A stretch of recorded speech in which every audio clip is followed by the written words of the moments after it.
Hey, good afternoon, everybody.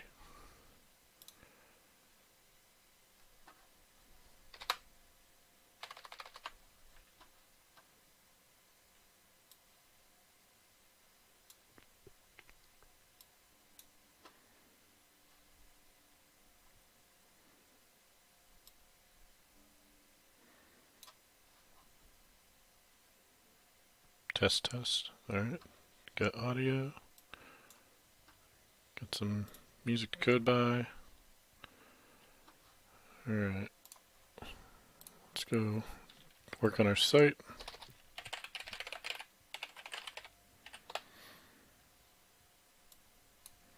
Alright, so our issue list here is we're going to decide where to host video content and metadata.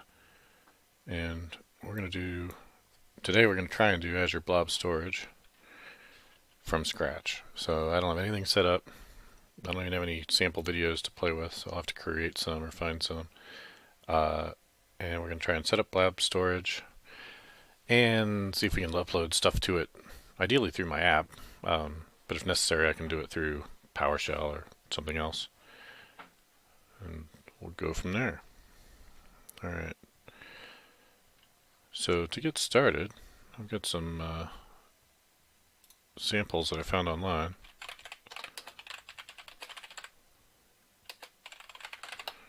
Let's pull one of those up. That seems to be the best one. Get started. How old is that? It's a little bit old.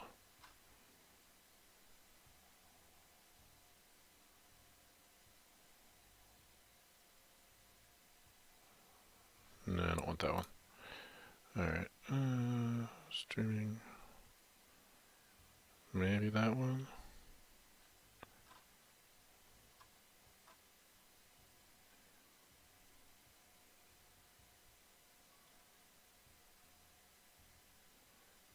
That one's so old. On my other computer I found a good article for this, but now I'm trying to find it here. Let's see. I should probably put Azure in my search string.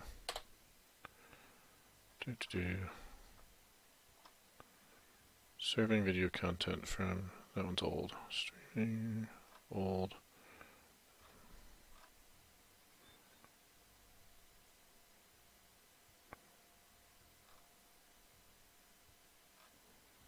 So far this is not an exciting stream to watch, is it?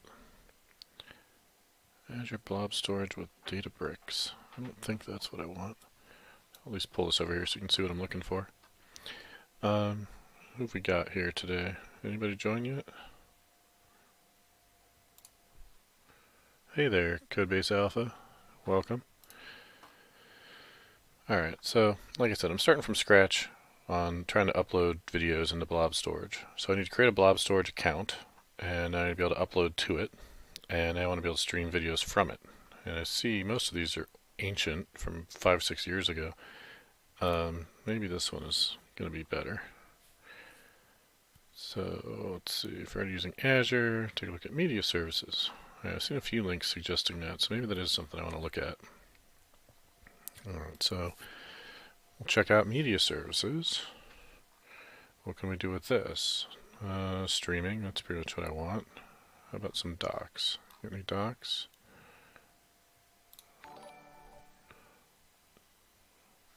Hello, hello. Thanks for the follow, Codebase Alpha, appreciate it. Alright, search for media streaming. Streaming. I just want to get started with streaming. Alright, well let's start with getting the files up in the Blob storage. So Blob storage, tutorial, Azure Blob storage documentation. There we go. 5-minute quick start, Blob quick start for .NET. Perfect. Create a storage account. I can do that through the portal. So let's do that. So create storage account in the portal. You need to have a subscription. Sign into Azure. I did that. Create a storage account. Right. Go do that. Okay. So I want to make sure that my storage account is actually in the same region and everything as my dev better sample that I'm building, which is EastUS2. Alright, so we're going to go create a new resource, and I think that should be a storage account, maybe? Storage account.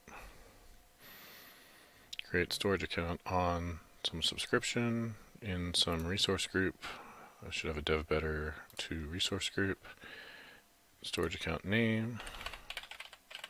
Dev better to storage, I guess. Alright, and here's the thing.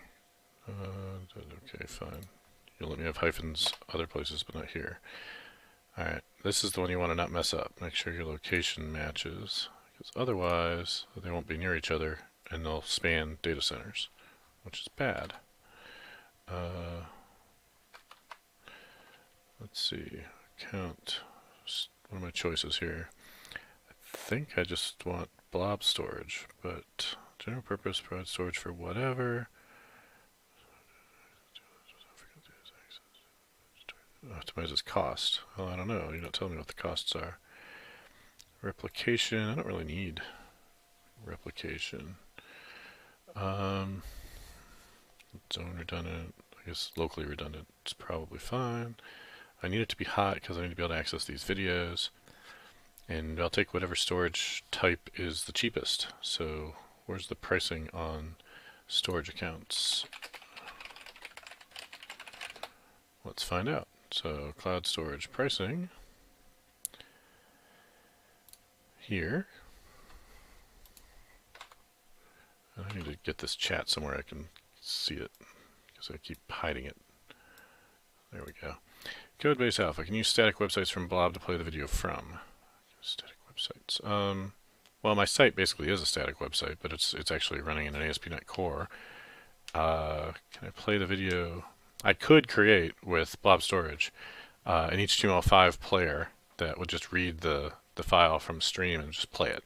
So that's totally doable. That's not what I need to do though, because I need to lock down that video and I want to make it only available to members of my application. So you'll have to sign in and get a authentication, and then you'll be able to stream the video. Initially, I'll probably stream it through my web app, because then I can check whether or not you're authorized and not expose the URL to the Blob location. And then, you know, someone that wasn't authenticated could just pull it down.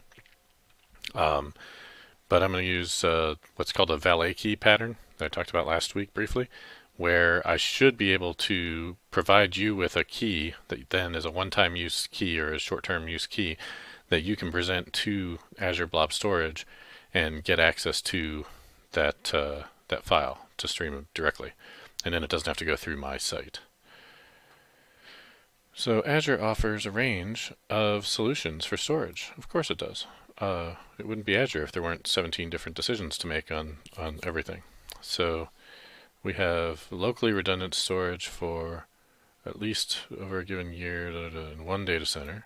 Okay, there are 12 nines more. Okay, so this seems to be the least redundant storage, which is all I need because I'm going to have a copy of these videos on my own machine as well. So I don't really need it to be super duplicated. Block blobs cost this much. Prices for locally start from not much. That's good. Azure Data Lake I don't need. So I think block blobs is all I need. Now how do I tell it that that's what I want? Local redundant, EastUS, blob only. There we go. Recommended.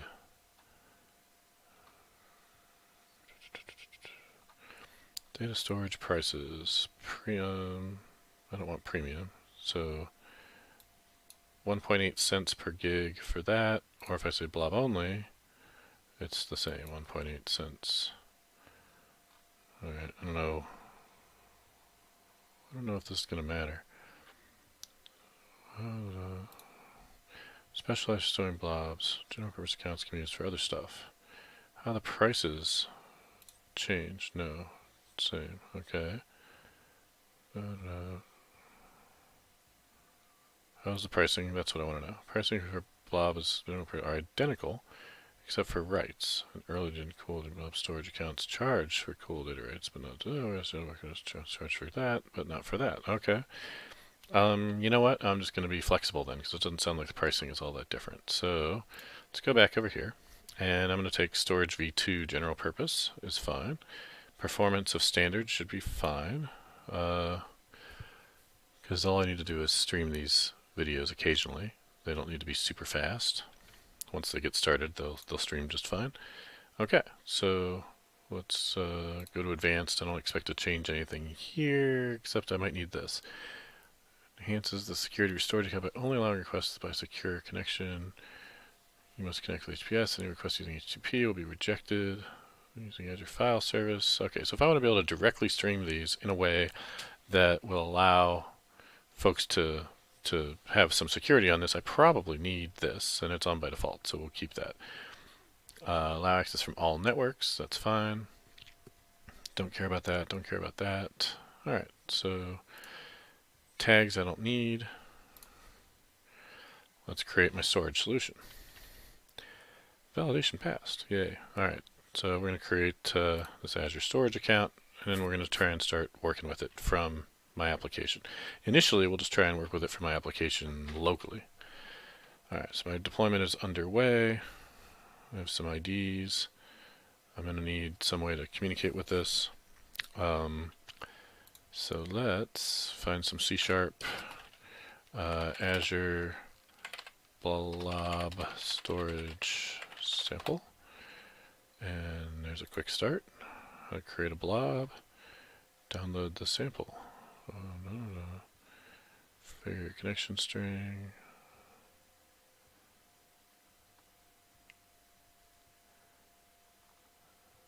All right.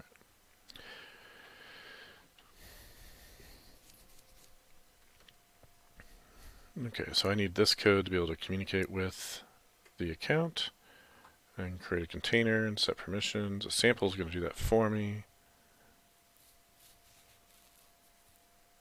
I probably only need to create this container once myself, which I could do in the portal. So I'll probably just do that in the portal. And then this is the part that's going to let me upload stuff there. So I want that. Alright, I found Azure easy to use so far, but I can see it's also easy to make the wrong choices because there's so many variety and so many features. That is definitely my experience as well.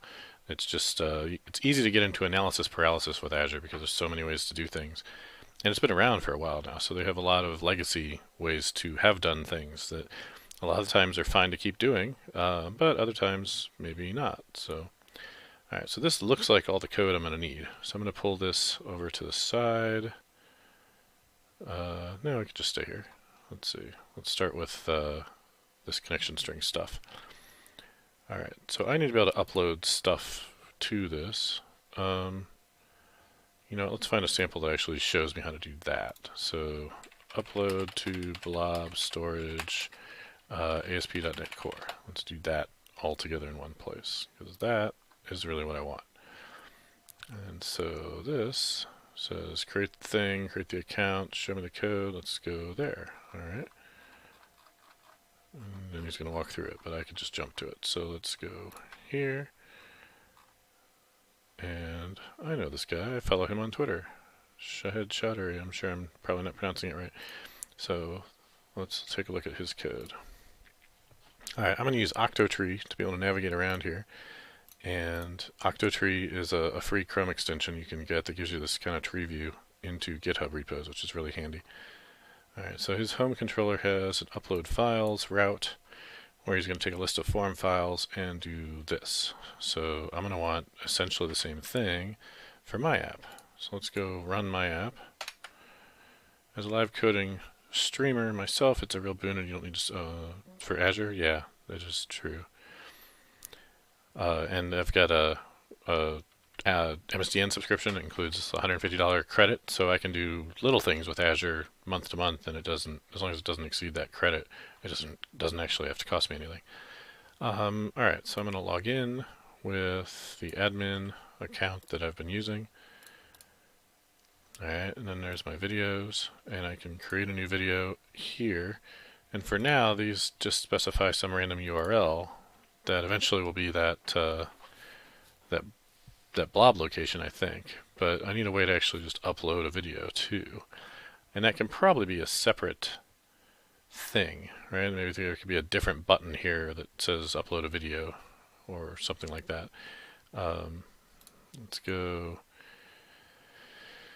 Let's just create a button here that says upload for now, and then we'll create a different page that does that uploading.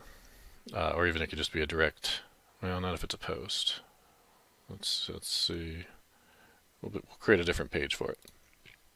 Alright, so on the list of videos right here, we're going to create a link right here, and we'll just say ASP page equals upload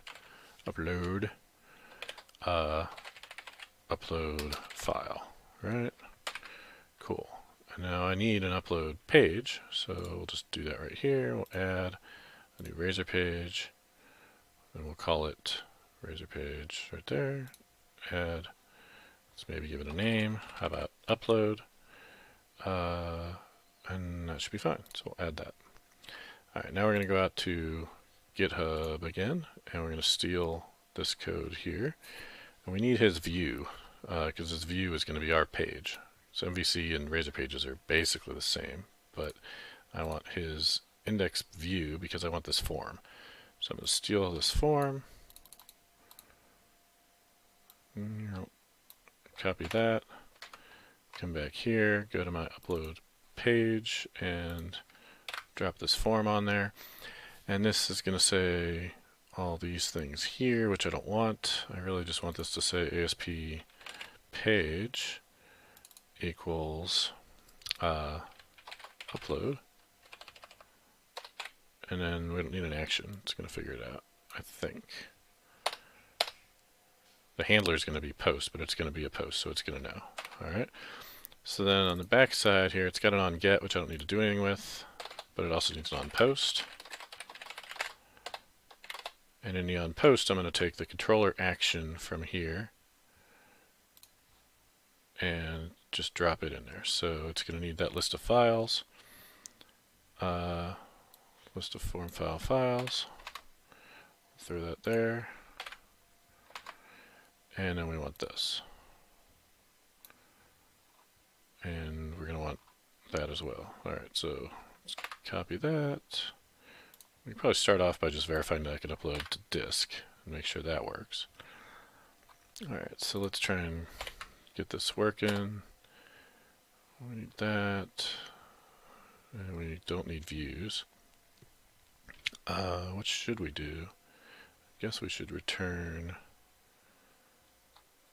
We should probably go back to the page. So this would be redirect to page index. Otherwise, we just want to show the error, which will just drop through here. It should drop to the get page, and I should display some error, but we'll get to that in a minute. Alright, so now let's grab his other helper method here, which is long. And there's his error stuff. Alright.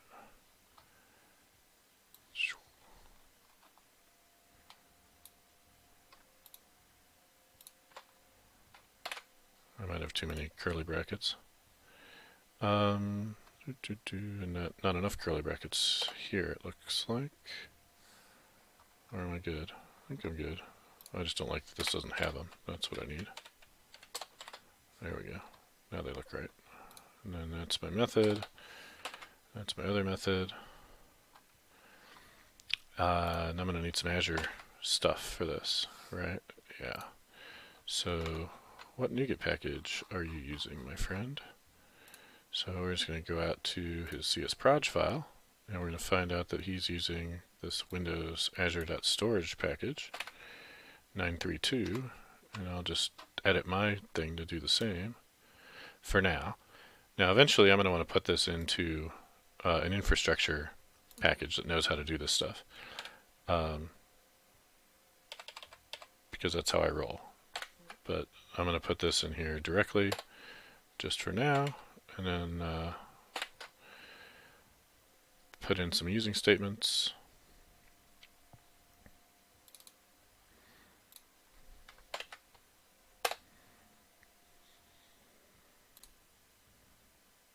underscore configuration. I don't have that. So I'm going to need that. Alright, where'd he get underscore configuration? Let's go home controller. Why is it not showing me who just subscribed? .commie followed me. Thank you for the follow. Usually that shows me that somewhere. It shows it there. Oh, you guys can all see it. I got you. There we go. Alright, configuration, he's injecting that. I can do this exact same thing. So I'm going to steal that code and drop that into my Razor page. So Razor pages, if you haven't used them much, they basically are just as clean as controllers are. You can do all the same DI stuff with dependency injection here. But it's all in one place. You don't have to jump around between controllers and views and models and all that. So I rather like them for page-based workflows. If you're doing APIs and there's no page involved, then controllers are the way to go, at least for now. I think in a future version of ASP.NET they may even get rid of the need for controllers, and they'll just have standalone endpoint handlers. But we're not there yet. Alright, so uncomment out either option A or option B to use one approach or another. Either convert to a byte array or stream directly. I guess we'll stream directly. Alright, what's still not working? The await cannot be used within, can only be used within an async method. Oh, right. How about that? Alright. Great. Cannot convert from stream to stream. Okay, that's probably because of me being overzealous with control dotting. Need to make it async. Yep, thank you. That should be a system IO stream. Now it's happy? Alright. What other stream did it think it was going to be? Look at all these things that lack await operators. That's okay, those aren't what I'm working on right now. Alright, everything built. Core 3 has a worker service that kind of does that. Yep, exactly. That's what I'm talking about. Rift 87. Yeah, controllers are kind of nice for like kind of grouping together a bunch of things that have common dependencies, but they tend to get overused. And a lot of times they have things that are grouped together that don't have common dependencies, in which case they're causing more harm than good. So, yeah, being able to split them out and be basically more functional and have a different handler for each type of thing is the way to go, I think. You can do that today with Mediator. You'll see a lot of patterns now where folks just use Mediator in their controller, and every action is just a Mediator send, and then there's a handler for each one of those that does all the actual work. Alright, so this is all compiling and good to go. I'm going to need some config. I'm going to need a storage connection string somewhere in configuration. And that's going to mean that I need either app settings or some other place to put that. Let's see what's he got checked in here. He's probably got an app settings development. Here's your storage connection string. Perfect. So I need that, and we're going to put that right here, and we'll replace that with my actual storage connection string, which I'll find in a minute. Right. So I think I'm ready to test that. Let's see if my page will actually render. Let's try that. So here we are. There, I'm still logged in. I can go to videos. There's an upload file. There's a form. I can choose some file. We're going to load the nationwide logo because why not? And we're going to say upload, and it's going to blow up. And currently I don't have any error. If it had worked, it would have redirected me to the thing. So if there's an error, I want to display it. And so try catching it. I'm surprised it didn't give me my default error. Oh yeah, there's lots of try catching. Alright, let's just throw the error for now. So catch, let's just throw and see what the problem is. Alright, restart the thing. I want to just visually verify that my problem is that I don't have a connection string to Azure. Boom. That's nice. It just blew up. Exited with status code -1. Great.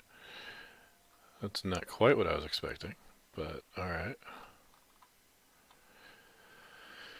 Here's my post to upload, executing the page, executing handler. Do I not have a default error handler set up for this? So that should be just by default. So let's go check out my startup and see what we've got going on here.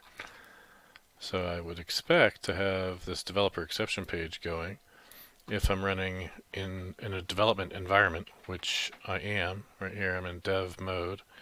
You can set which environment you're running in by going... That didn't help. Excuse me for one sec. Alright, that's better. You can go into launchsettings.json and you can set up as many different profiles here as you want, and you can specify environment variables, like what environment you want ASP.NET Core to run in. So I'm running this DevBetterWeb dev environment, which you can see here, and that matches with this, which means I'm running in development environment. So in startup, I should be using this use developer exception page, and I would expect that to show me any hard error that isn't handled by something else. And then I believe that I also have this exception handler here. This one's not active right now, but it should, if I were running in production mode, it would display my error page, which is in a shared folder somewhere here, and it would give me this nice error page. But neither one of those should just crash the application, which is concerning to me. So if I go here and I say upload and I say choose something, open, upload, now it says no file. Alright, and that's still running. Alright, so that's different. It's weird that it's not doing the error from trying to connect.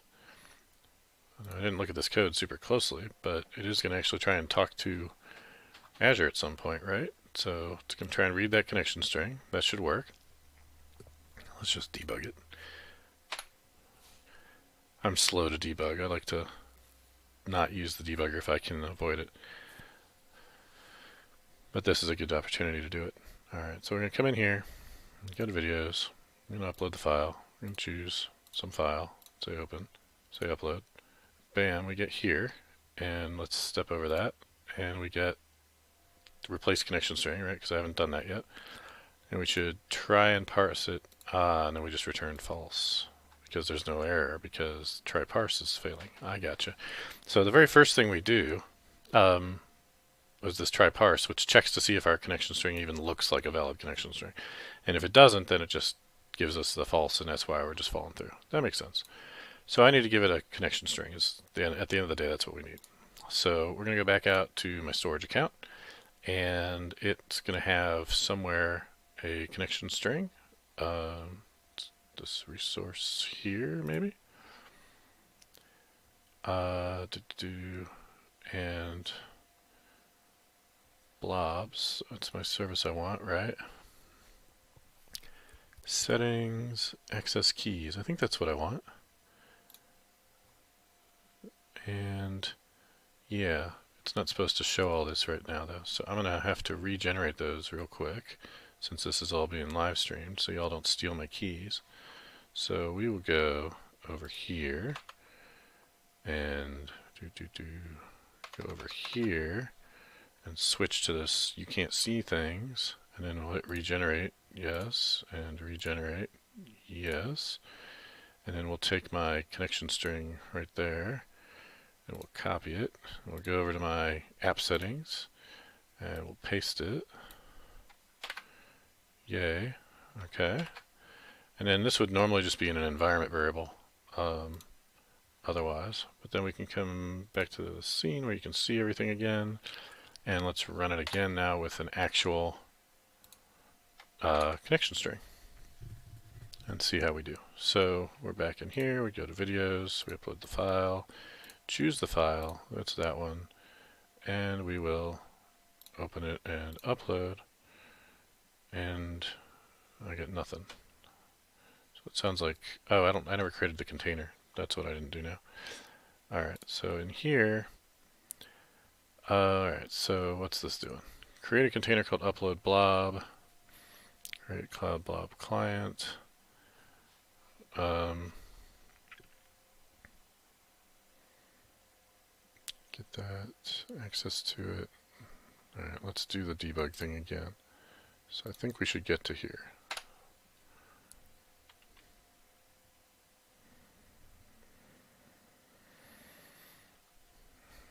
Come into videos, upload the file, choose it, open it, upload it. Boom. Get to that. Step over, We're good now. We're in here. Create that. Get a reference to it. Create the container. Okay. Give it public access. Okay. Set permissions public access, right? Get a reference to it. Okay. Then if stream is not null, that's where we're at. Then we're going to upload from the stream. We're going to wait that, and finally we're done. So I think it worked. So the only thing that's not happening is my redirect.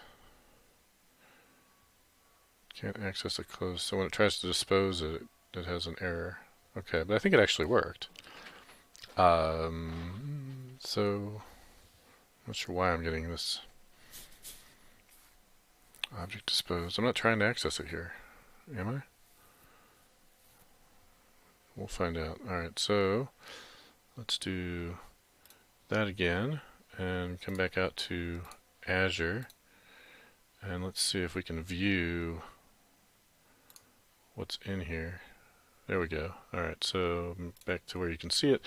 Here you can see the two blobs that I've now uploaded, which should both be that same value. And if I want to get a link to it, I can probably do that. How do I get to it? Container properties. There's a URL. There we go. So copy that URL and paste it into a browser. And that doesn't quite work. Why not? Storage blah blah blah blah. Access policy should be public. Right?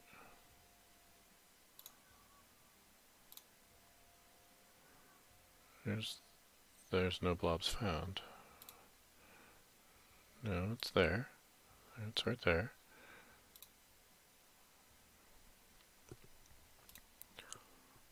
Private. Okay, that's there. So I need this to be not private. That's my problem. Anything you're looking forward to from build? The new Windows console looks pretty sweet, actually. Let's see. I want this to be anonymous read access for blob only. Okay. There. I did that for the container, maybe? So maybe for this whole container? I'm not sure. Or is this a container? This is the container. That's what it's creating for me. That's what I missed. Okay, these aren't the blobs. These are the containers. Okay. That's just me not knowing that sample very well. And then there's no blobs because that's not working. Alright. Cool. Let me jump back to the chat. Get rid of the okay, nothing new on the chat. Alright. So I need to not create all these containers. I think I just need to create one container. Which I can just do here. We're going to call this videos. And we're going to give it anonymous access to that. Blobs within the container read by anonymous container data is not available. Okay, and what's wrong with this? Video can only contain lowercase letters. There we go. Cool. Alright, so now I've got that. I don't really need these things anymore, so we can delete them. Okay. Delete. Okay. Now let's go back to my sample and tell it to use videos instead. So eventually I'd probably pull that from config, but for now, here's where it's creating that container, setting the permissions. Cloud container, I want the cloud container to be just this container reference. So this is just videos, right? Okay, create the Blob client, that's good. Create the container, I'm not going to do that. I'm going to reference it. Don't need to set the permissions. We're good there. Now we're going to reference to the address and upload the file to the blob. Option A is to use an image buffer. Well, let's try that since option B is not working. So let's comment out option B and try option A. Okay, so now we're going to stream everything into a stream in memory in my app. And Pinchkov, thanks for the subscription. I appreciate it. And we're going to just do that. Now this will work better for an image than for a video. Some video might be like gigabytes in size. But just to try and get something working, we'll try this. And run it. And we can shut down some of these other ones. Alright, so we're going to videos, upload the file, choose the same file, open it up, and upload it. And then go out to here and refresh. And there's that. And look at that, it's got a file in it. Alright, now let's see, can we actually view it? Twitch Prime, awesome.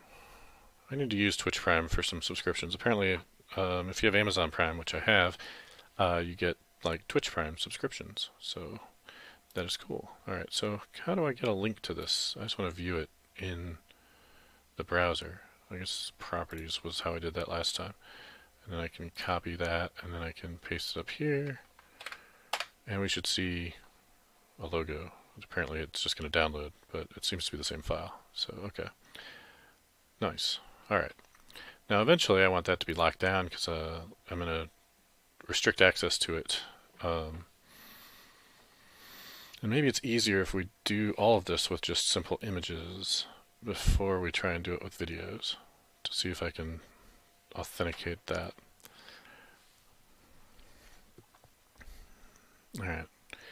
Given that I have this much working, I would want to check this in. The problem is that that connection string is in my app settings, where I don't really want it to stay.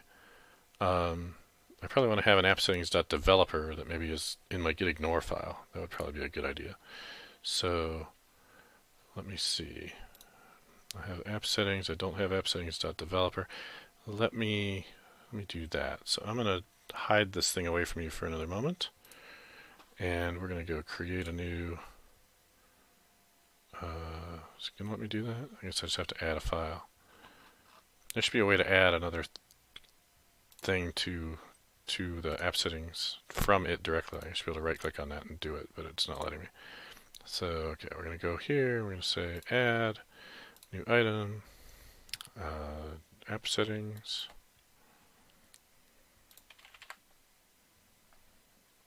which is not a thing, so I guess I just need to tell it I want it to be a JSON configuration file. There we go. App .developer development.json add. Alright, that's not what I want. And we're just going to copy. I didn't even put it in the right project. Silly me. It's good you're not seeing the stupid stuff I'm doing. Alright, take that, delete it from there, and try and put it here. Hey, that worked. Cool. Alright, now I'm going to take that connection string. I'm going to take this whole thing actually. And we're going to put that into the development one.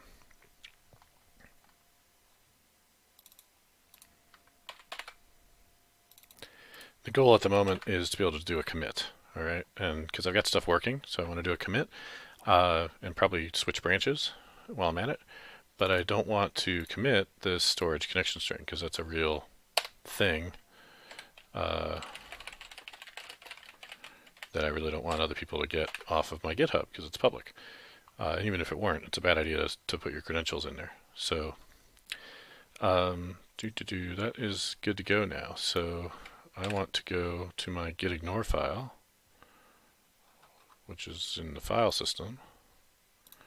Let's see, I can show you this now. So back to where you can see. Here's my app settings.json. If you look over here, I now have a app settings development JSON, which should work at development time.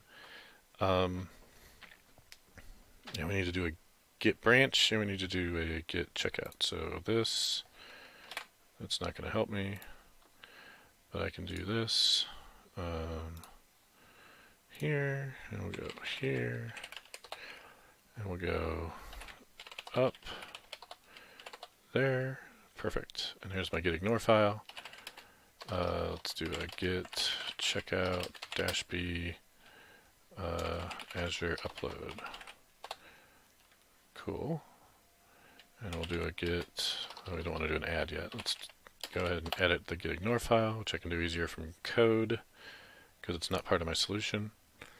And then let's look and see, do we have app settings anywhere in here? We don't. So I think from here I can right click on this.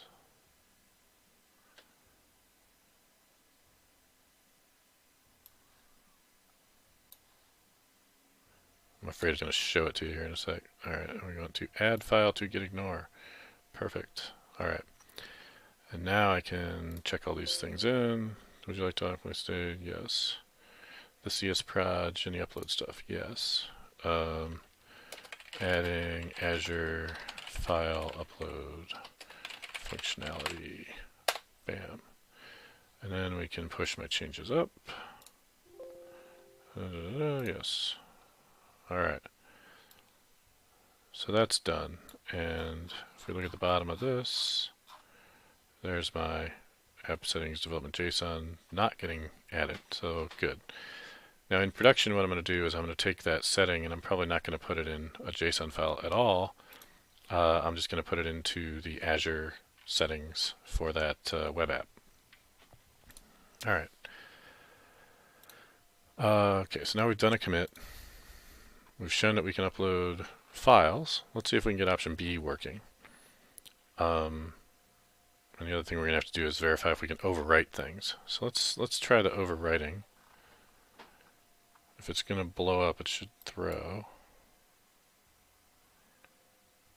We don't want to delete my blob container. I never want to do that, so we'll leave that out of there.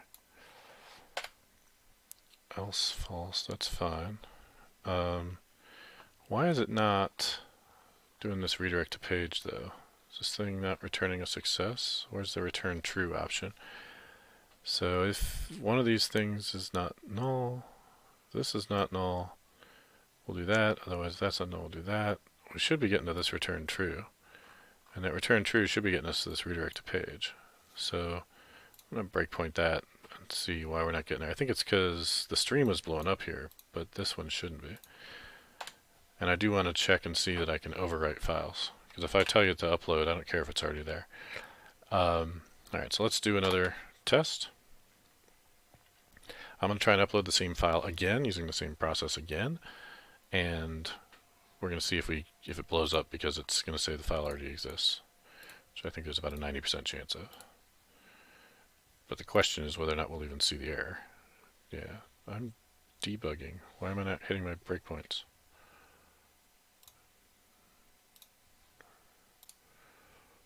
Right? Oh, did I not? I did not debug. I did not. Out of habit, I hit Control F5. Alright, now I'm debugging. There we go.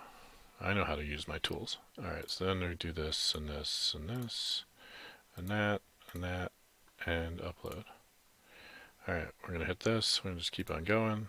We're going to do that, keep on going.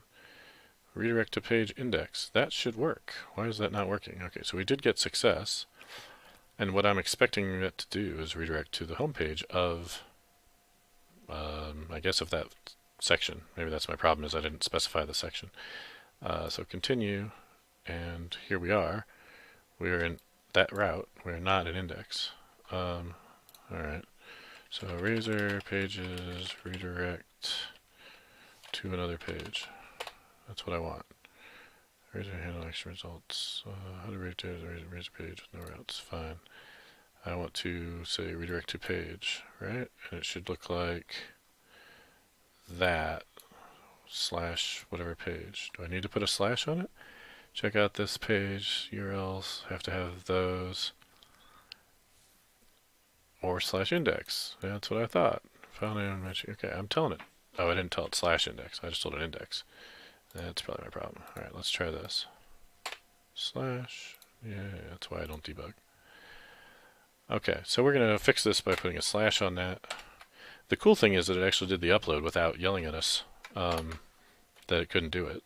So that's nice. Alright, so let's do videos. Let's... What? Decided to log us out. We're going to upload a file. We're going to choose the usual file and upload. And it still didn't work. Curses. Alright. I thought that would work.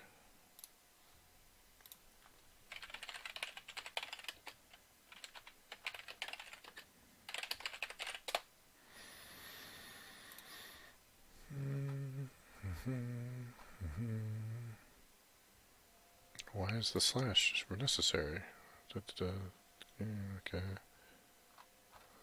Let's see. I'm not doing it from a button. I'm just doing a redirect to page. Like that.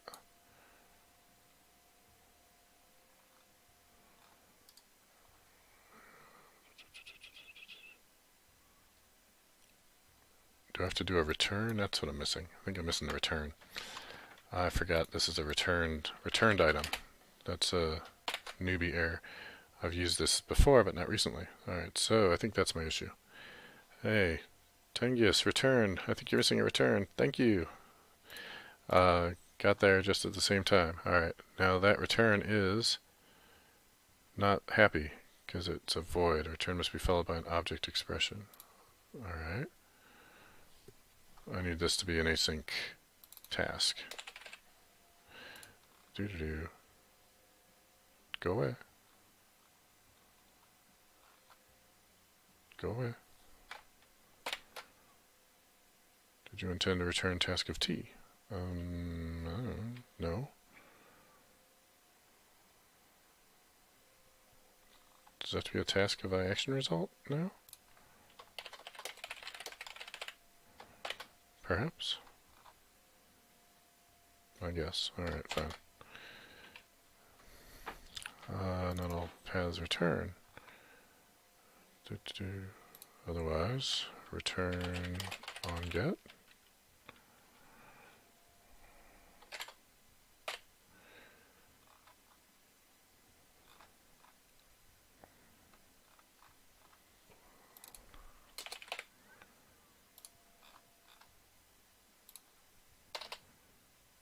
I don't think that's what I want. Return page. What is the thing to just return itself? By default, it returns itself, but now I have to give it a return that's explicit. That's not going to work. Is it?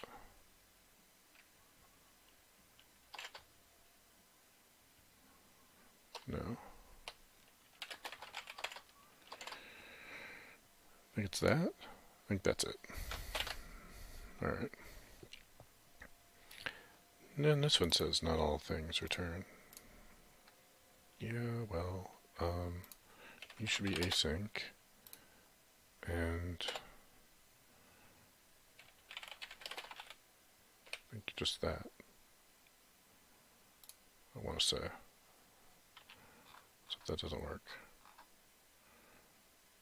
So this probably has to be action result as well. I feel like I'm not doing this right.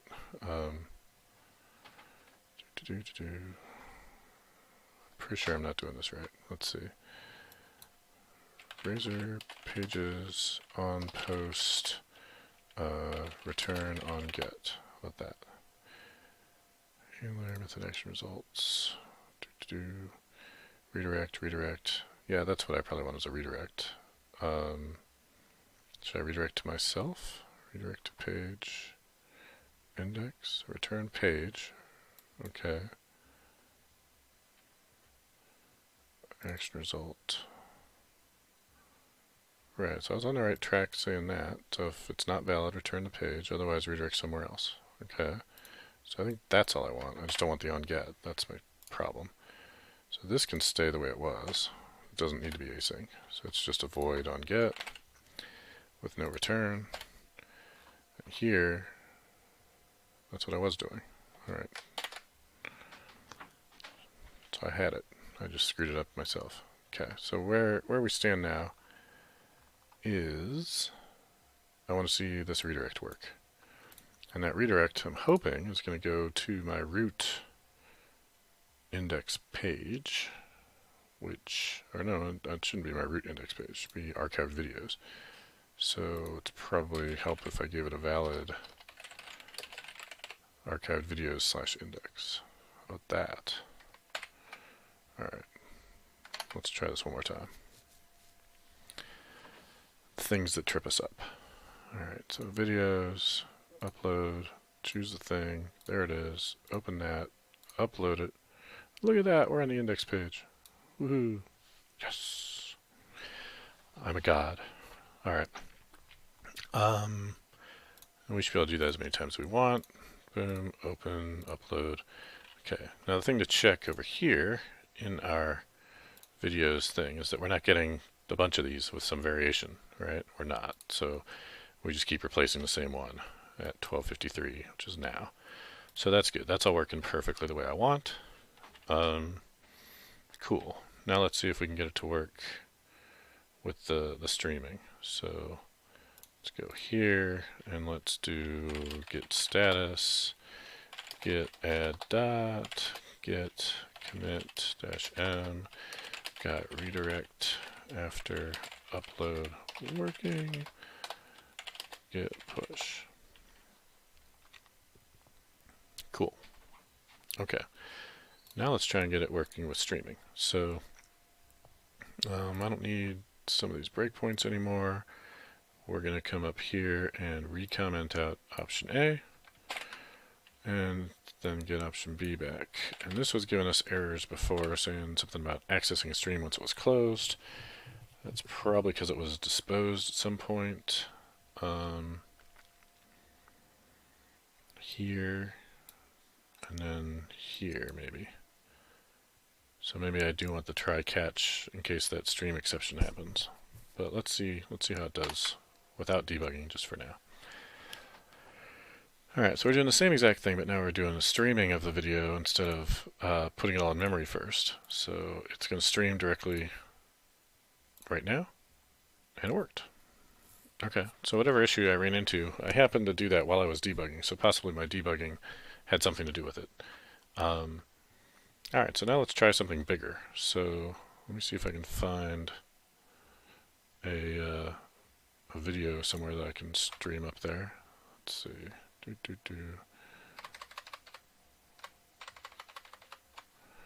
Actually, this will work. I've got some MP4 files. 50 meg MP4 file. Let's do it. Upload. Choose a file. In my Dropbox, I've got a weekly dev tips file that's supposed to go up to YouTube. That one, how big is that one? That's bigger. I want number 11, that one. So we'll open that and upload. And this should exercise the streaming, and it'd be good if my site were running. Duh. How did that happen?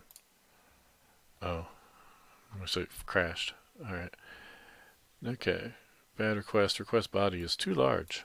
Okay. Alright. Well, that's my next problem. I need to do a streaming upload, not just streaming to Azure Blob Storage, but also streaming on the upload. So what does that mean? Well, let's look at how we're doing this controller that I stole. They're using iForm file with model binding, and the way that works in ASP.NET Core is it pulls it in memory, and then it just uploads it all at once. It does not stream it from my browser to my web application. And so it's got a limit on how big it can be, and if it's too big, then it will just blow up. It didn't actually crash the server, but it did blow up that request. Okay, so if we go look at the docs, which have been updated a little bit since I wrote them, there's a file upload thing. I don't remember if that's a fundamental or not. Static files, I don't think it is. Let's see. Upload. Upload files. File uploads. Let's do the Razor Pages one. Alright, so this one I did not write. And file upload class. Here's a helper. If it's using iForm file, it's not what I want, because that's not going to stream. If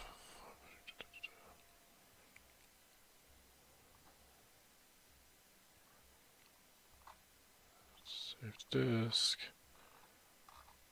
save the file to blob storage. Yeah, that's what I'm doing. This topic demonstrates how to use upload from stream to save a file stream. Alright, I think that's what I want. This topic, get started. I might have to jump to that topic. Add a file upload Razor page. Alright, I got that. Add the page model. Got that. Where's our on post? There's our on post. Here's our file upload, and it's now a file upload type. Process the form file. What does that do? File helpers.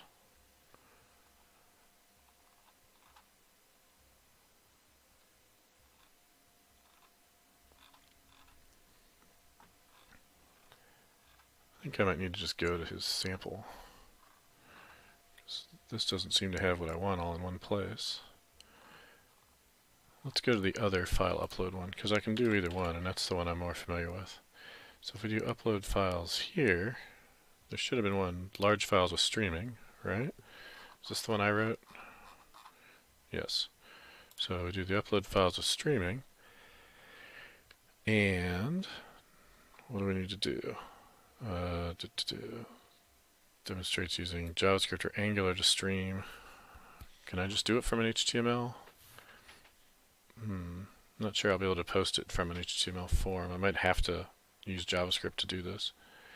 Now this has a sample that shows how to do that, but I'll have to go grab it and download it. Alright, so this upload, posting to this upload, says that we're going to disable model binding because we're doing it ourselves. We'll check anti-forgery token, and then we'll stream this through here with all this nasty code that does all the streaming.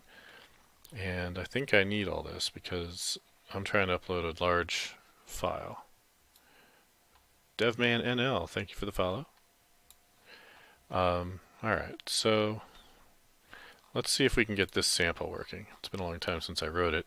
Let's go find it and try that on its own, and then we'll pull it into my thing. So that's the right spot.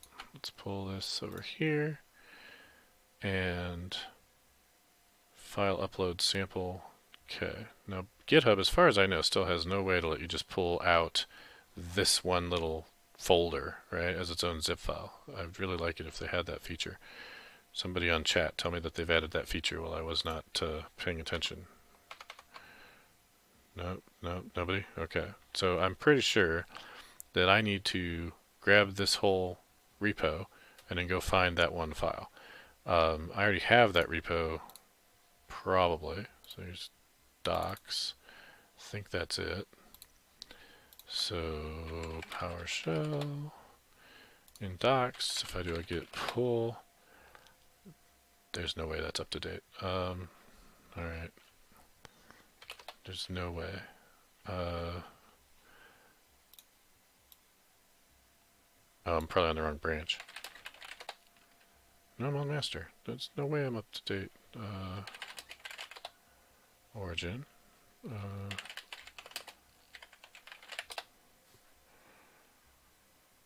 There we go. That's what I was expecting. This must be my fork of docs, and I haven't updated my fork. Alright, so there's that. So it's just pull So our branch upstream master. Do that.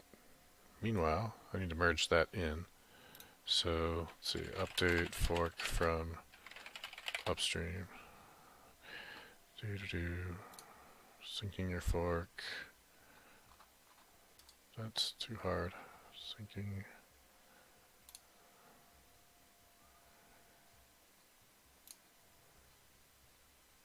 Git remote apps, I did that. Git fetch upstream, I did that. Git pull upstream master, I just did that. Now what? I gotta merge it in, right?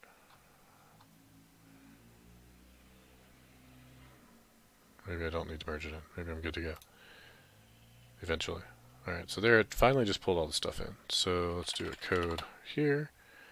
And let's go find that sample. So it was under ASP.NET Core samples, maybe? Or common? Was it common samples? Common samples. No. Alright, fine. Where was it? Over here we were looking for ASP.NET Core MVC models file uploads. Okay. So here we go. MVC models file uploads sample. File upload sample. Alright, so I want to take that and open it in Explorer, because then I can open it in another Visual Studio and we can see if this works. And you can tell it's old because it's an Xproj.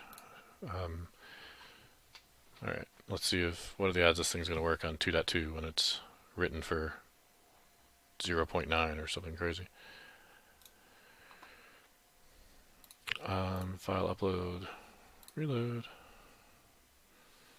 and let's see. Oh yes, there were build errors. Remove type. What is this doing? Filters. Disable form value model binding. Apparently that's not a thing anymore. Alright, I'm hoping I don't need this. Alright, so if we look at this sample and we look at the streaming controller, which I think is what I want, this is the snippet that's going to show on the page. So this is what the docs saw. By the way, if this is how the docs actually pull out source code, is these snippet regions.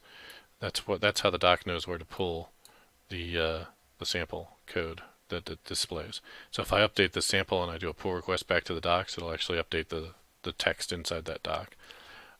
Which is kind of cool. They don't actually copy paste the source code. They use the real source code from the sample.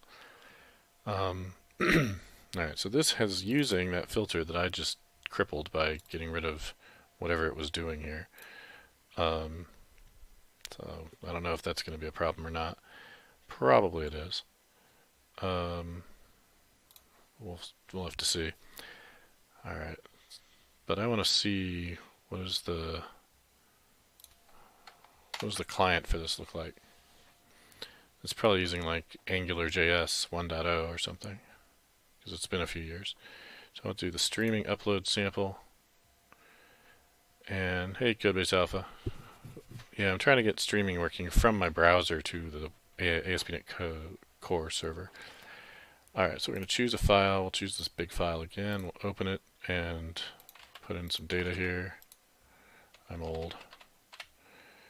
Create. And age must be within a range. Fine. Name must be longer. Fine. Create. And look at that, it streamed the file correctly. Okay, so if I tried to do that same thing without streaming, I'll probably get an error that it's too big. Upload. Nope, it worked. Okay, interesting. So there's my 50 meg file. I wonder why it works on this one, but not the other one. Did I change the settings somewhere for it? Snippet. I'll probably. No. No. Yeah, there's nothing in here that says. This multi-part request helper might be handy. I'll have to look for that.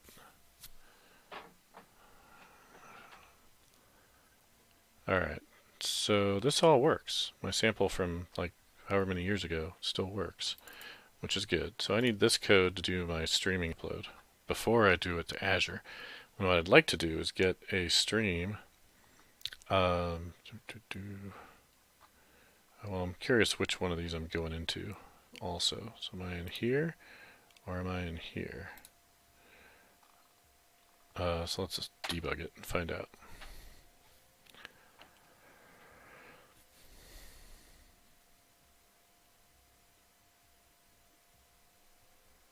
Alright, we're going to do this streaming.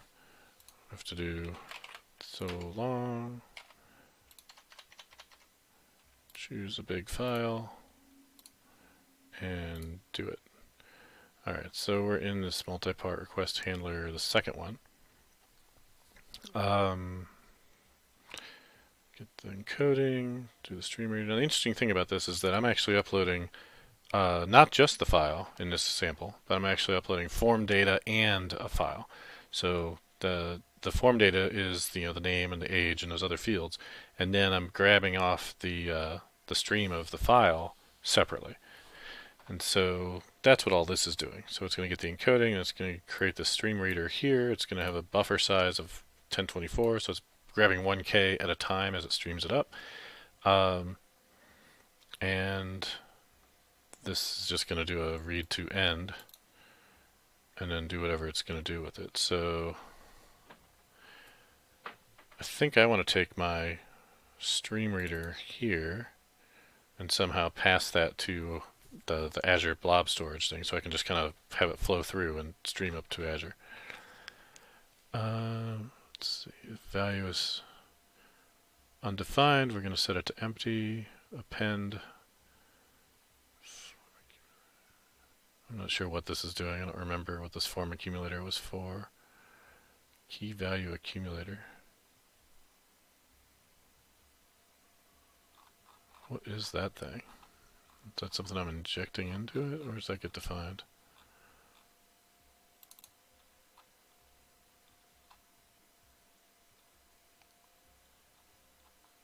Key value accumulator, used to accumulate all the form URL encoded key value pairs in the request. Okay, so that's where I'm getting the other things. Right, which I don't care about right now. So I'm going to basically loop through all the different sections of the post, and depending on what it is, if it's this multi-request thing, then we're going to come in here and use the stream reader of the body, read the value. There should be a loop around this, shouldn't there? Maybe not. I guess, oh yeah, here it is, while. There's my while loop. Alright. Because each one of those different things is a different section in the post. Okay. Now the trick is, oh, I know what's happening. This right here is only form data name. I didn't see this down here. Some of you probably did. I'm in the middle of this loop, so I'm actually going to hit both of these depending on whether or not it's the file. So let's see how this works. So we're going to continue. There's the age, right? Now we're going to continue, and there's the zip code. Now we're going to continue, and now we get to the file, right? So sorry, it's been a while since I wrote this sample. So the processor looks at all these things. It hits this one, and then this one, and then this one, and then finally it gets to the file. And the file we're going to process with this block of code. And that's where, this is what I was looking for. That's where we're going to grab the stream here and copy the stream. So I've got, where's the thing coming in? Section.body, right. Section.body is the thing that's coming in, the uploaded file. And then I'm copying it to the target stream. In my case, all I want to do is change this, and so my target stream is going to be Azure Blob Storage, and I'm going to stream to that instead of to the file system. Okay? Now, in my case, I don't actually need all this multi-part stuff, but let's see if we can pull that all over. All right, so where's my code? Way over here. Alright, so here's my code that I'm using. And I'm using iForm file. And then when I have a stream, I use this to paste it over, but I don't want to use iForm file anymore. I want to do a different approach with the stream. So I'd like to keep this code. We'll call this onPost old for now. We'll use source control eventually, but for now I'm just going to keep that around. We're going to create a new onPost. Async task iActionResult of onPost. And that's going to be what we're going to do now. And I want to get this code here. And this thing doesn't even take anything, right? It just does looking for a multi-part request. And I need to see how that got set up on the client for this too. So let's stop this. And let's look at the view for streaming index. And what does this data look like? So this is an Angular app. And it's going to try and show the upload status and the show uploaded data. And it's going to call create user. It's going to use Angular. It's going to go to JS app. All right, so www.root js app.js. And this is going to be where it's going to actually stream this thing. So do I need something like this? I probably do. But I probably don't want it to be in Angular JS. I probably want it to be vanilla JS or something else. Maybe React even. I don't know. Okay, so here's my user class. The CV is the thing that's being uploaded.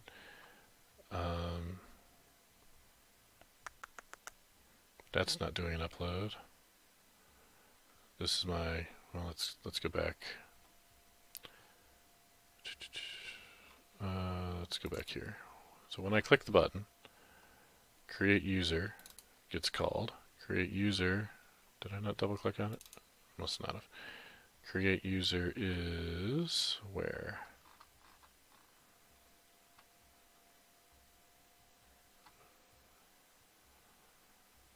I don't see create user. There it is. Alright, so we're going to not do that, create that, scope. Alright.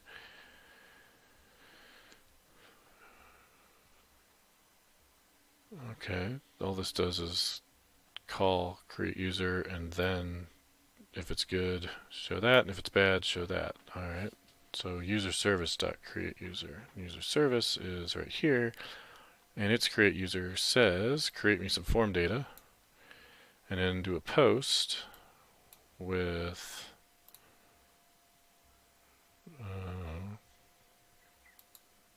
the form data. Alright, there doesn't seem to be anything too clever going on here. I don't know why this couldn't have just been an HTML post, honestly.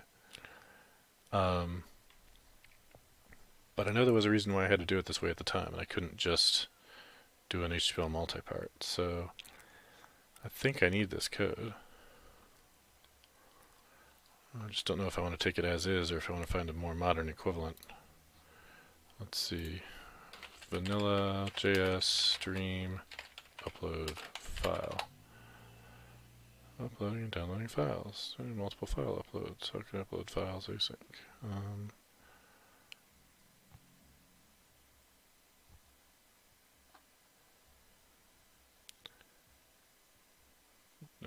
You had me until you said PHP.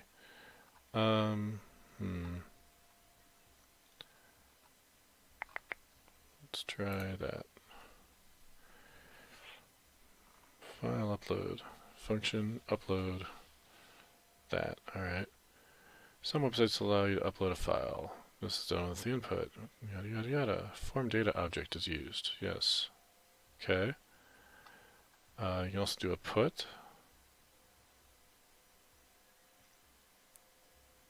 Not going to do that. Fetch or download. Okay, this is pretty tiny. So apparently I just need this, but I still don't see how this is all that different than just doing a post directly from the browser.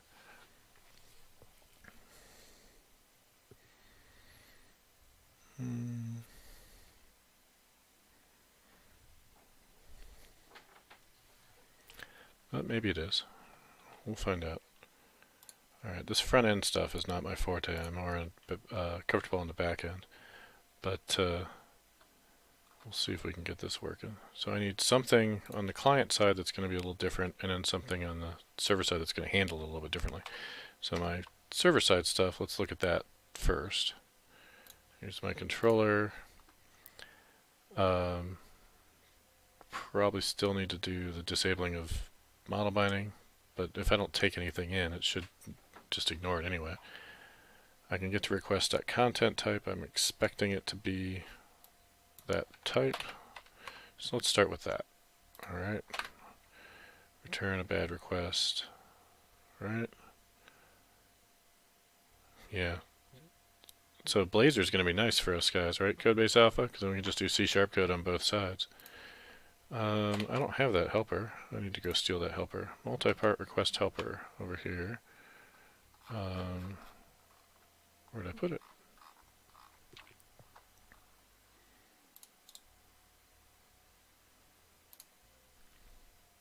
There it is. So we'll just steal this and come back to my code and we'll stick it literally right here. And you should build. And what am I expecting to happen now? I'm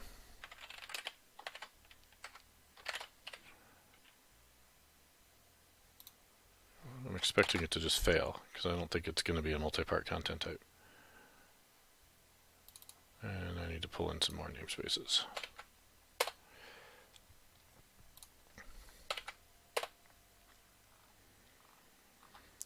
Okay. Now the nice thing about this, honestly, is that eventually, let's go back to my app for a sec. How about here? Eventually, when I say create new video, it's not running, so this is not going to work. I would like to be able to post the video right there. So, and right now I'm not doing that, so this will let me get back to doing that.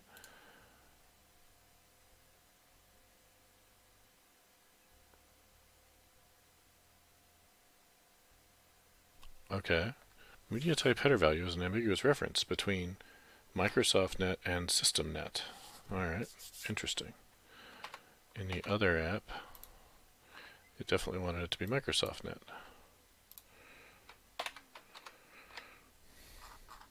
Do I already have SystemNet? Nope.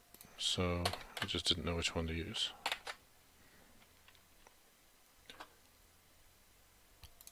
And you're still not happy.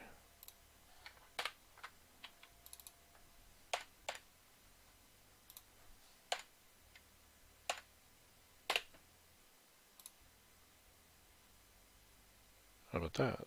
Alright. What's wrong with boundary? Microsoft extension string segment to string. Blazor will be my savior for front-end work. Yeah. I'm hoping. We'll see. Why are these things all goofed up?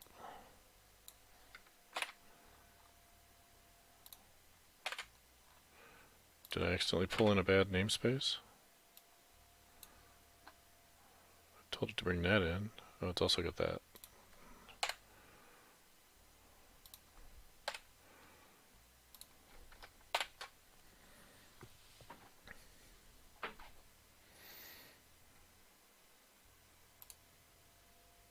It's already in there twice. That's why. Okay. Error list. Local variable string segment cannot convert from string segment to string. Interesting. Yet it seemed to work fine over here. String. Header utilities. This is Microsoft.net. Header utilities.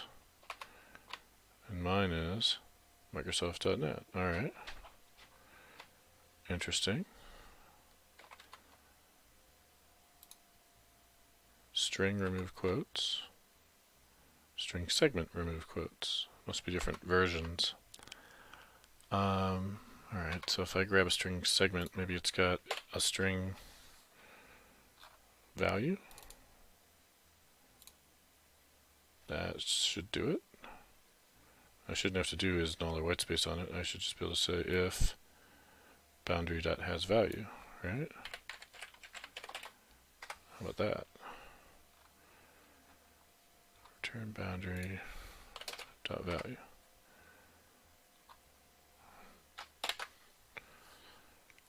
Alright, apparently the string segment stuff got added at some point later. String is null or empty. So anywhere I see this, I can say dot has value.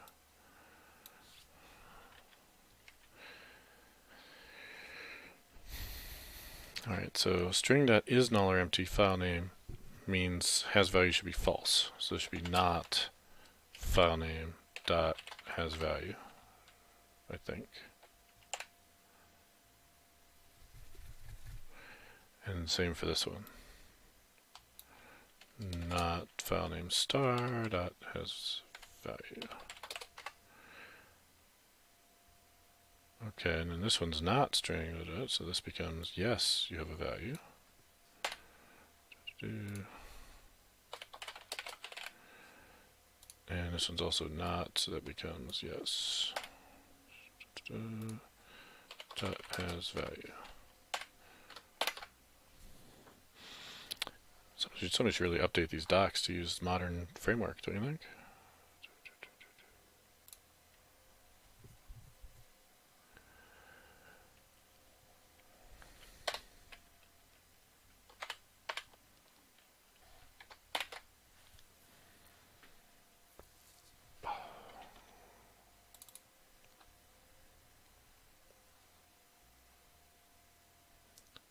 This and this and this or this.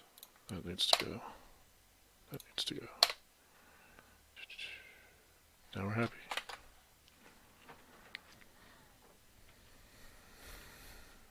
Alright, now we're ready to test this. What I'm expecting is here. I'm expecting to get that bad request. So let's pull that.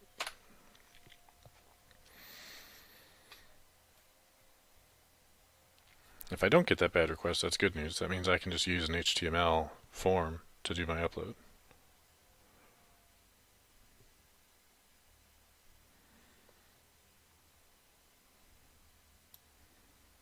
I don't know what it's doing. It's just hanging out here.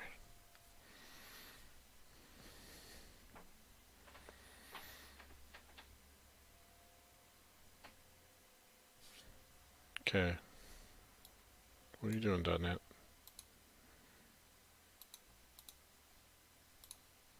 Let's try this again.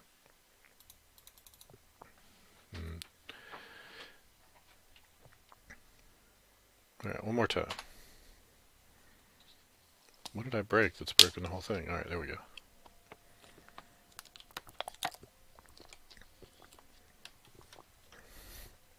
We're going to go to videos. We're going to log in again. I think I need to be admin. Log in. Create upload file.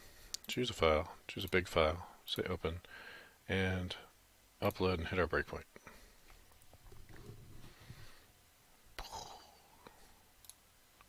How did I not hit our breakpoint? Because it hit the middleware. And the middleware said, the request body is too large. Right, how do I bypass that?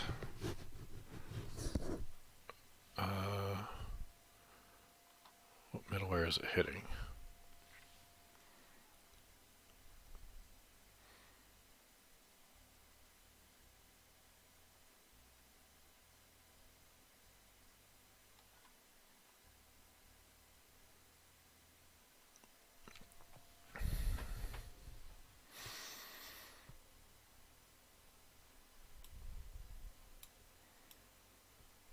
Alright, so there it's reading through the different sections. It's got a multi-part reader stream. It tries to read it. And it tries to read the whole thing before it gets to me. And that's where I need to kill that model binder, because it's trying to do the entire file upload before it gets to my action method. So that's what I want to avoid. Alright, so we come back to this. We come back to my sample. We go look at its filter. which doesn't actually do anything. Disable form value model binding. There must be a value provider factory. Alright, let's look and see if we can find the modern way of doing this, because that one's old and obviously not working. Disable model binding filter ASP.NET Core. Filters, model binding, action filters, disable automatic model validation. That's close. Disabling model binding, that's what I want. Hey, look, they're trying to do this sample that I wrote, just like me. And they've implemented the filter, great. I'm getting an exception, unexpected end of stream, blah blah blah, here's my razor. Hey, here's some code I can steal. Awesome. Here's my controller, that's exactly that. Disable form, cool. They're doing exactly what I'm doing. Look at all these answers.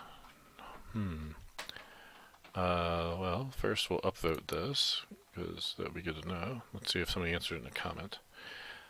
Using ASP.NET Core successfully. Alright, so apparently it worked in 2.0, preview 1. Post and answer. I worked around it by doing something completely different. It was context dependent and wouldn't help anyone else. Thank you, Mike 1952. Awesome. Alright, so here's a bunch of code that doesn't work that we can try and use.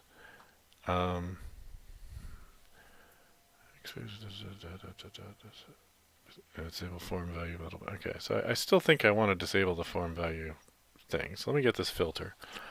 We'll take this attribute right there, copy it into mine, and I already have some filters. So we'll come over here and add it there, and then we'll add some namespaces like system and model binding. And that ought to suffice, maybe.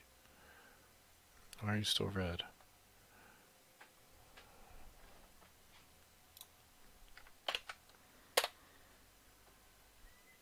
There we go. Alright, now I want to pull this into its own class. Or, sorry, file. So now it's in its own file. Cool. And I want to add this attribute to, at least there isn't a comment that says, don't bother, I fixed it. And that's all. Yeah. Not much more useful, though. At least it didn't delete its question, though. Alright, so I can take that, and I can put that on my Razor page on post, I believe. So we're going to come over here to my upload thing here, and we want to add that and a namespace. Disable that. Alright. And then while we're at it, let's see what else he's got here. He does that, and he says accumulate form accumulator. I don't know that I need that. Okay. He's on 1.1.2. Just grab your file, upload one or more files. Okay. And notably, he's not using Angular in his example. So he's using my sample from the docs, but not using, for the streaming part, which this is the streaming part, he's not using Angular to do the post. Which is interesting. That might be related to why he was having problems. Alright. Find the boundary, get the reader, section, wait, so I probably need this. We'll pull that over here too. We won't do anything with it yet, but we'll just debug it, and let's see what we get. And there are errors, because you can't just copy-paste code off the internet. Was this your first day programming, dude? You gotta copy-paste and hit Control Dot. Alright, so get boundary, clean this up a little bit. Default form options, new multi, that I can do Control Dot on. Alright, with this, I don't know what that is. You're not telling me what that is. You must have dependency injected that into your controller. Or it's a typo, because that sure looks like a multi-part boundary length limit. What did I have? You're stealing it from my code. What did I use? Right there. And I did it from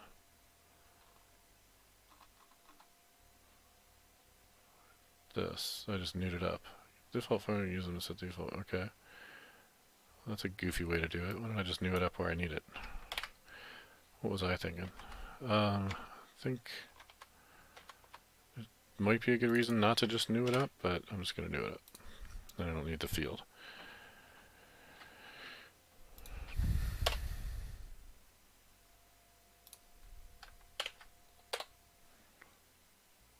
Okay. Bam. Alright, let's try it.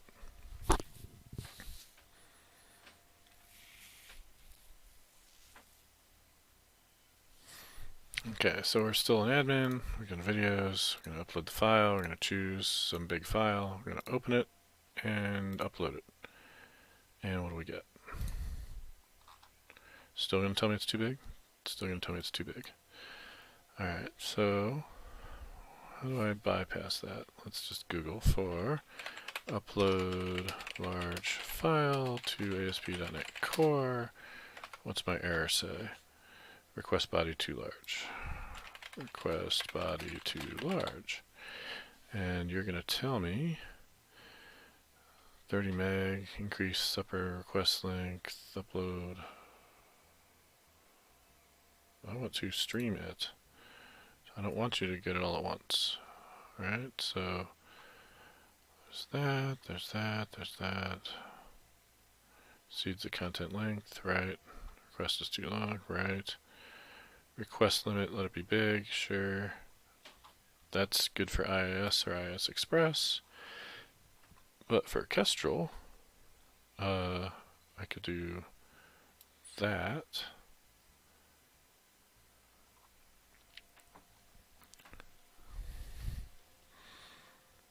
Okay. Solution for Kestrel is request size limit and request form limits. Alright. You can also do it in here. Okay, that's fine. I really thought streaming... Oh, it's Bipin Joshi. I know him. I really thought if I was streaming it that it would not hit this, but I guess I just don't understand how that streaming works exactly. So I was hoping that that would be the case. Alright, so I think I can just make this option here and there. Do I need both of these? Then modify, you need to modify program and startup. Alright, well, this is really the only place I'm doing it, so it probably makes sense to only do it in this one place. So let's grab these. Those are 200 meg limits that we're grabbing. And we're going to put them here. And then we're going to try it one more time.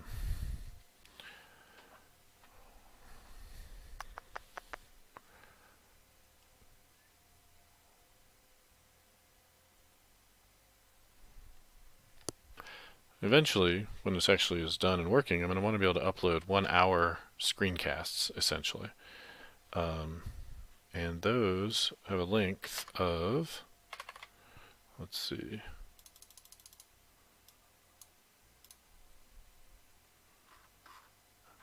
I don't know why this thing's not starting. Let's see, the biggest one I've got is 650 meg. Jeez. So 200 won't be enough to support everything. I might have to make it just a gig, which seems like an awful large amount to be able to upload to a web server. But I gotta figure out how to do this streaming thing so I don't need to do it that way. Alright, we're back.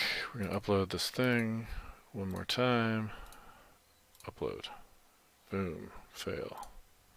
Same error? It's not that big. Request body is too large. Okay, but I told you that it was going to be large. Bipin Joshi told me that if I put that in there, you'd be cool with it.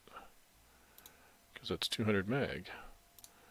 And my file is not. My file is 50 meg.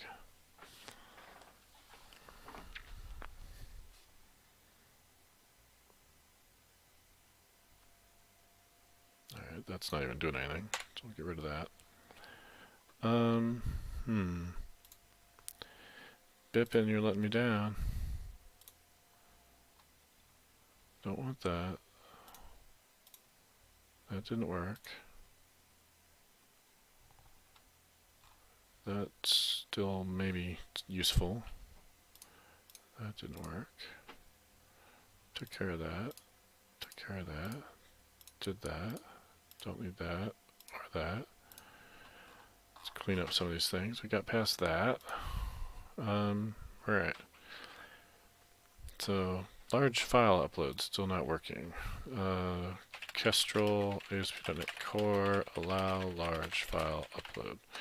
Maybe I do need to put it into program.cs. Let's see. I'm doing it purely in Kestrel, not IIS, so we can skip IIS. Host on Kestrel is standalone, MVC request size limit. Yeah, tried that, didn't work.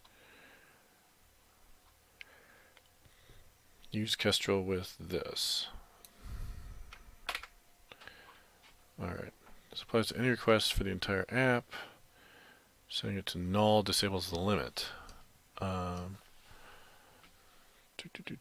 Or there's a middleware solution. Alright, well let's try this web host builder option. Let's go here. Let's go to my program.cs where I say use Kestrel, which is actually in there. Create default builder is going to use Kestrel for me. How do I get to Kestrel then?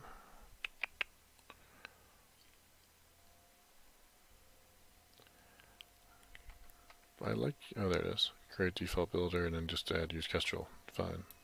Done.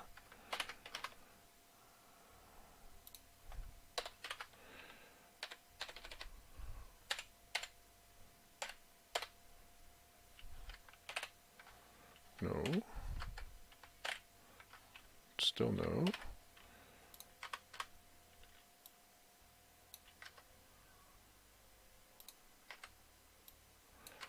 It really doesn't want to format that for me.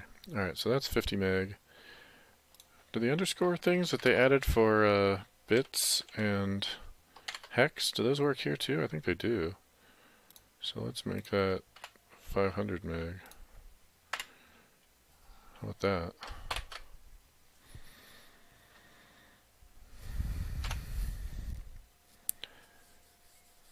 I like that feature now. C# when you put numbers in, you can put underscores in it and they just get ignored. I don't know if you guys knew about that. Alright, so videos, upload our thing. There it is, open, upload. Ooh, look at that, it worked. Alright, so this did not work, but doing it on Kestrel did, so that's nice. Let's see what happens when we step over this. Oh, it's not even a bad request. Look at that. But that doesn't have a content type boundary. That's because it's not a multi-part. So why didn't my other thing catch that? Boundary, get boundary, new multi-part reader. It's not a multi-part reader, it doesn't have a boundary. But if it's multi-part content, it says an expected a multi-part request. Alright, let me try something else. Let's make this something different. Since we've already gone down the route of saying that we're just going to increase the file upload size, these didn't seem to work. We'll pull those off.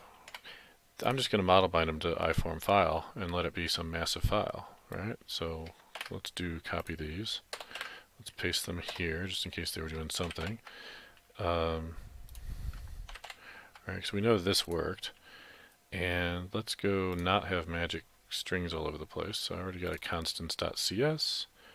We're going to have a constant called public const int max upload file size equals. We're going to go grab this guy from here and go back to constants and paste that in. 500 meg, we think. I should verify that. It's close enough. Like that. Alright, and then that can be constants dot over here. Dot max file upload size. Cool. Alright, now I want to use that same value now in my page. Here for that and that. Now I don't have silly numbers all over the place. Okay. And why are you here? Can be applied to Razor Page Handler, Razor Model, or applied globally. Okay. What about this one? That one's okay. Request form limits. Does not work on a Razor page. But it will work on the Razor Page model. Alright, fine. Let's try that.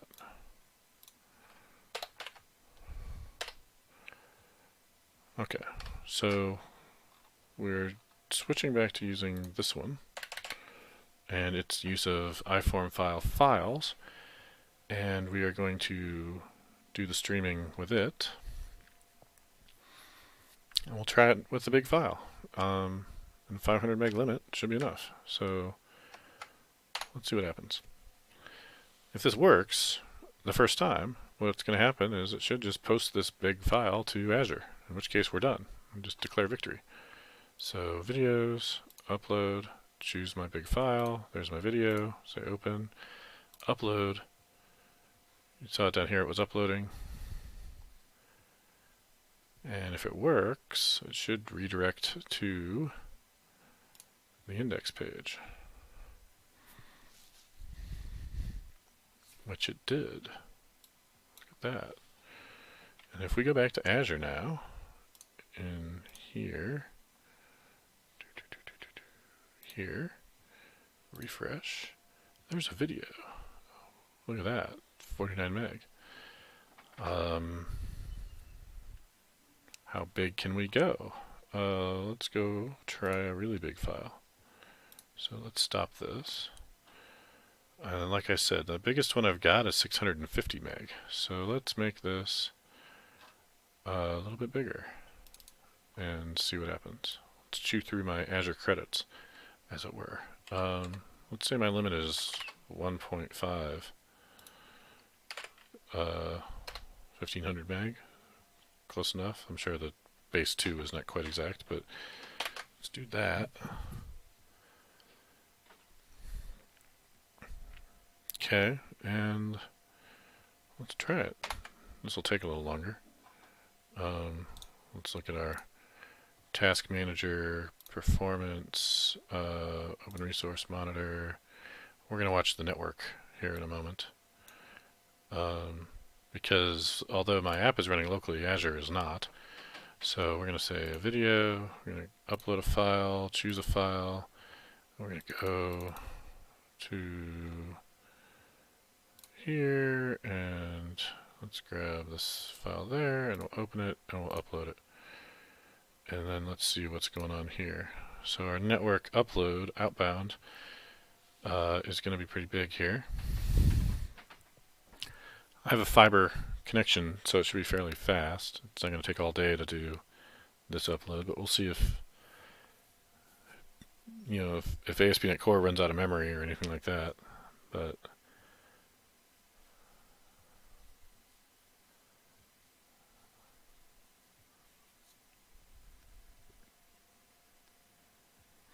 I mean, it's not that big.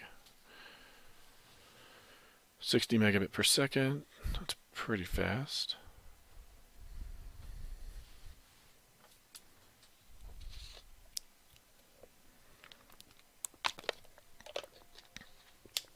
It's not the best UX though, right? There's no task bar or progress bar, I mean. But hey, if it works, that's the first step. First step is make it work.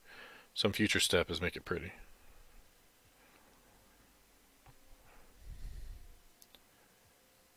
Waiting.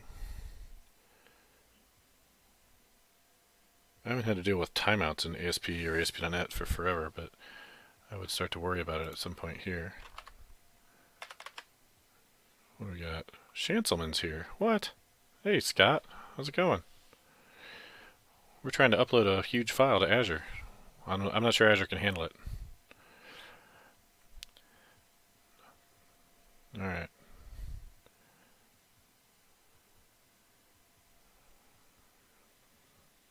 Let's hope it works. I see no reason why it's not going to work at this point. It's just a matter of network speed.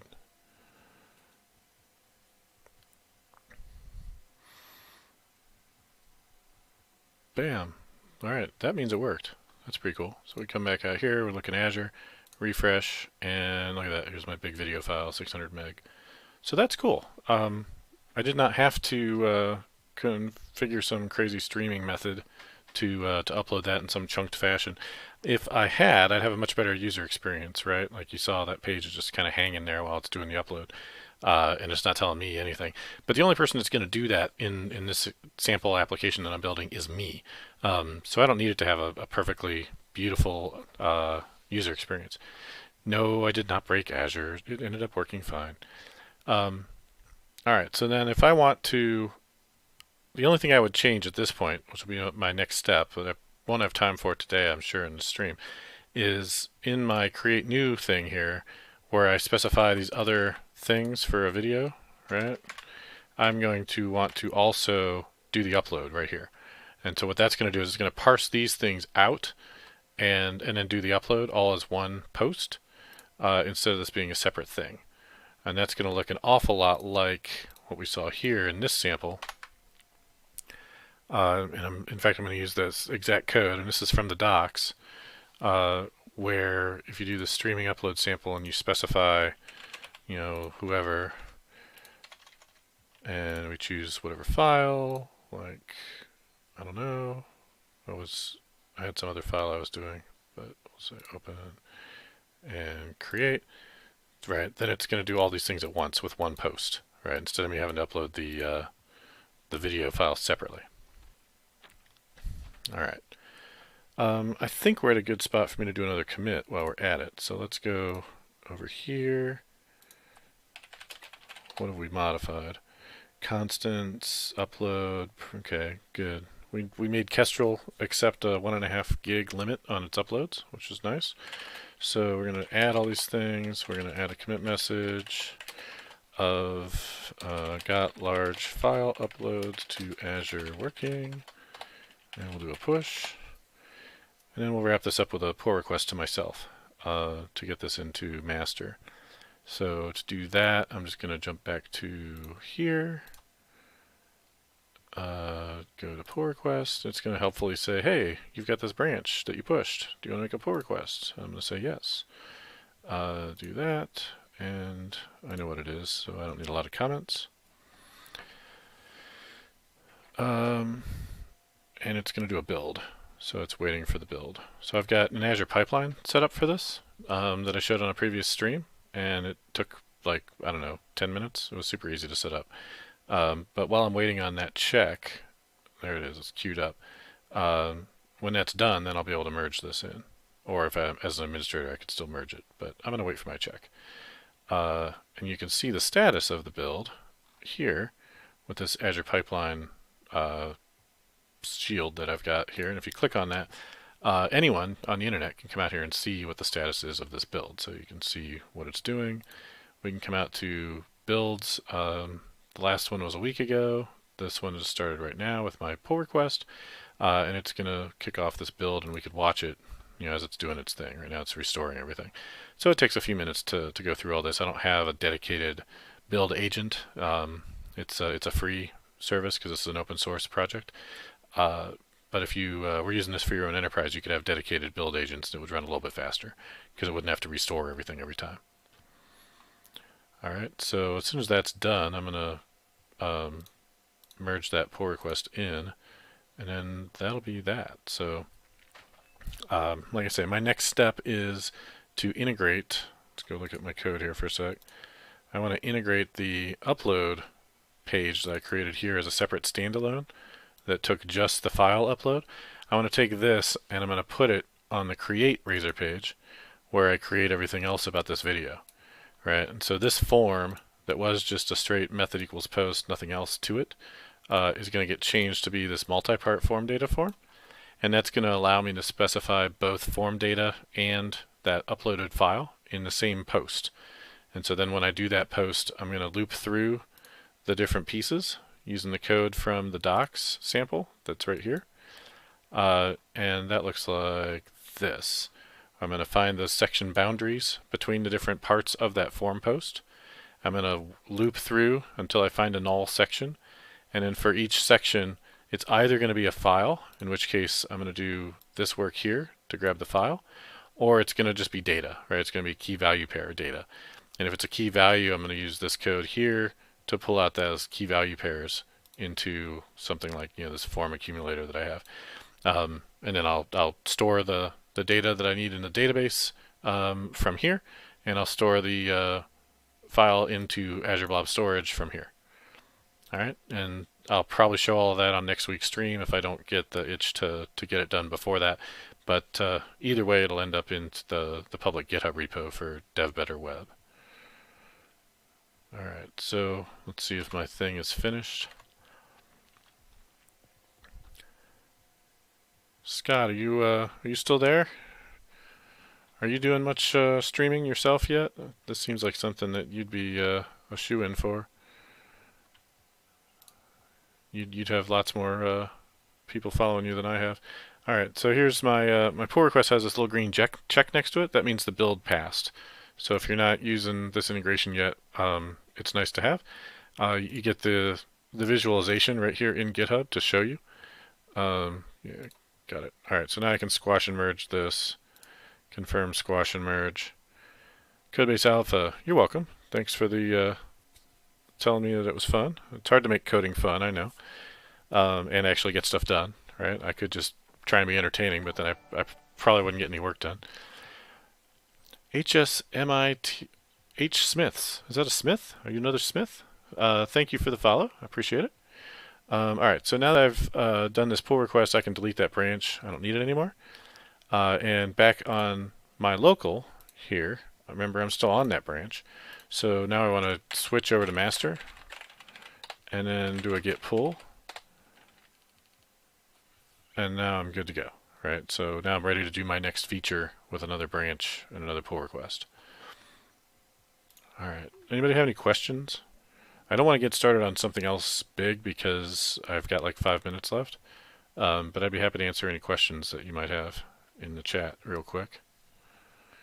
All the code is here on this DevBetterWeb, and eventually this stuff's going to be on devbetter.com, which is what I'm building. I haven't actually deployed a new version in a while yet, so this is like a mentoring thing that I offer.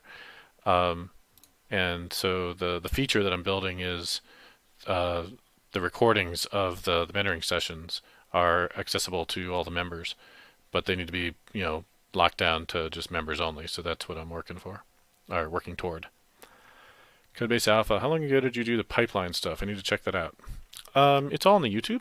So if you go to my youtube.com /Ardalis, I want to say, this is where all the streams end up going. And I think I said in here, it was like January, but I think I said when I was working on it. eShop, coding, setting up Azure pipelines here. Setting up Azure pipelines in GitHub. That's going to be what you want. And it'll walk through it and show you how to do it. Now these are just recorded streams, so they're not edited down. So they are kind of long, but you can kind of seek through them and find the interesting bits, or you can watch them at extra speed, which I do a lot. So you can come in here and say like, hey, playback speed 2x, right? And then I sound like a chipmunk or something. But that's the way to get through these things, because I know they're not edited down. Cool. Anybody else?